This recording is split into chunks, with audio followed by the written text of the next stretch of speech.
It was supposed to be just another day at the exclusive luxury boutique on Fifth Avenue, the kind of place where only the wealthiest people in the world dared to shop. A single handbag could cost more than most people make in a year. But no one expected what happened next.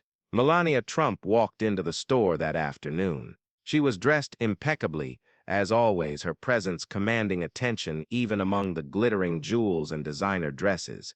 Yet something extraordinary unfolded, and by the end of the day she left not with a purchase but with humiliation, and the manager who dared to kick her out. Well, let's just say her life would never be the same again. Her name is Claire Reynolds, a woman whose reputation for perfection had earned her the top job at one of New York City's most prestigious boutiques. Known for her sharp eye and even sharper tongue, Claire didn't back down from anyone. Not even the First Lady of the United States. But here's the twist. When Melania returned weeks later, everything changed. This time, Claire wasn't ready for what awaited her.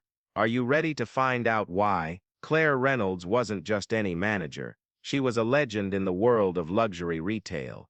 Every detail in the boutique, from the placement of perfumes to the angle of the display lights, was her personal masterpiece. Her standards were legendary, and so was her temper. Employees whispered about her behind closed doors, calling her the Queen of Fifth Avenue. That day started like any other.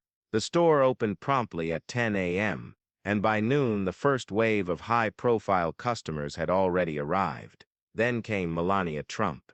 Dressed in a tailored white suit, she entered the boutique with an entourage of security guards and assistants.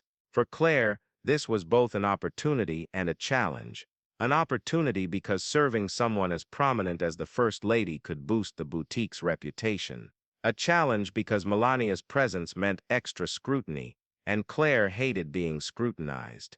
At first, everything seemed fine. Melania browsed through the racks, admiring the latest collections from top designers. She tried on a few pieces, each one more expensive than the last. But then it happened. One of Melania's assistants accidentally knocked over a delicate vase worth thousands of dollars. It shattered into pieces on the marble floor. Claire froze for a moment, her eyes narrowing. "I'm sorry," the assistant stammered, clearly flustered. But Claire didn't accept apologies easily. "This is not acceptable," she snapped, her voice cutting through the air like glass. "If you can't handle yourselves properly, perhaps this isn't the place for you." Melania turned around slowly, her expression unreadable. "We'll pay for the vase," she said calmly. But Claire wasn't done. "It's not about the money," she replied coldly. "It's about respect. If you don't have it, maybe you should leave." The room fell silent. Melania's security team tensed, ready to intervene if needed. But Melania simply nodded, gathering her things without another word. As she walked out of the boutique, the entire staff watched in stunned silence. No one had ever dared to speak to her like that, not in public, anyway. Word spread quickly. By evening, news outlets picked up the story. Headlines blared across social media. "Luxury boutique manager kicks out Melania Trump." Some praised Claire for standing her ground, while others called her actions arrogant and reckless. Overnight, Claire became the center of a national debate. But Claire didn't care, or so it seemed. She continued running the boutique as if nothing had changed.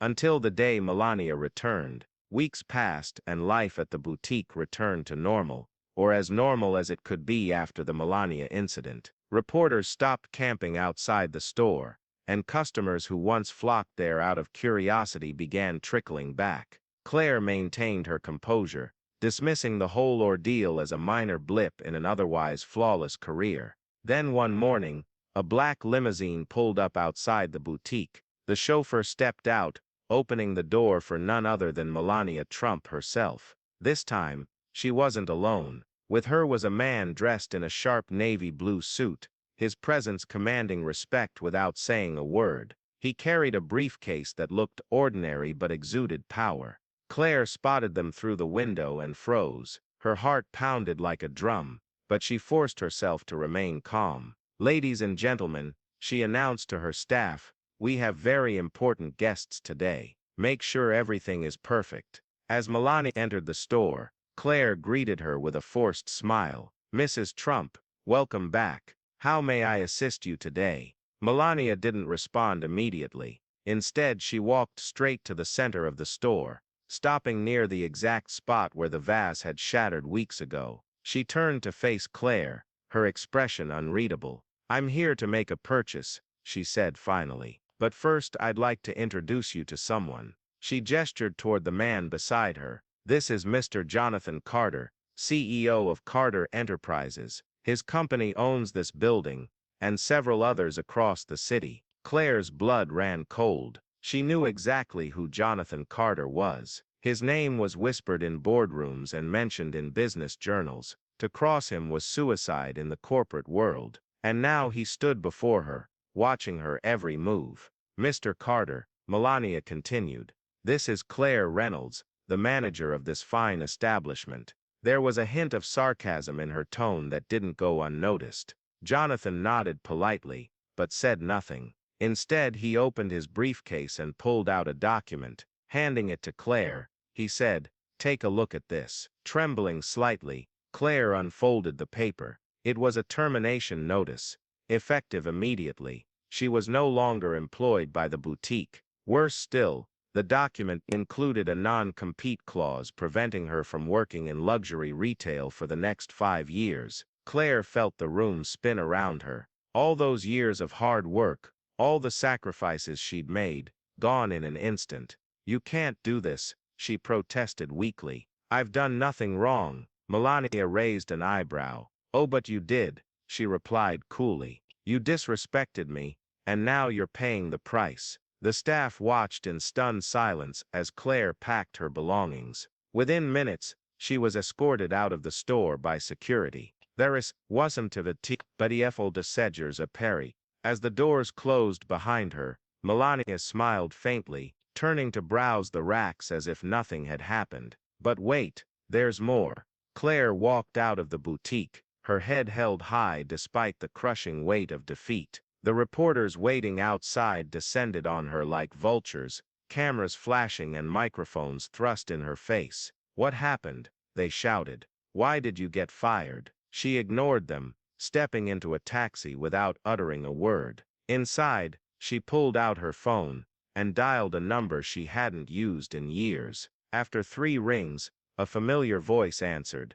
"Hello, it's me," Claire said softly. "I need your help." On the other end of the line, a man chuckled. "About time you called, Claire. I've been waiting for this moment." Who was he? A former colleague? An old friend? Or perhaps someone even more powerful than Melania Trump or Jonathan Carter? Days turned into weeks, and life moved on, for everyone except Claire. She spent her days reflecting on her choices, wondering if she'd made the right decision all those years ago, when she chose ambition over everything else. But deep down, she knew one thing: she wasn't done yet. Meanwhile, back at the boutique, things weren't as smooth as they seemed. Under new management, sales began to decline. Customers complained about the lack of attention to detail, something Claire had always excelled at. Whispers spread among the staff about how much better things were under her leadership. And then,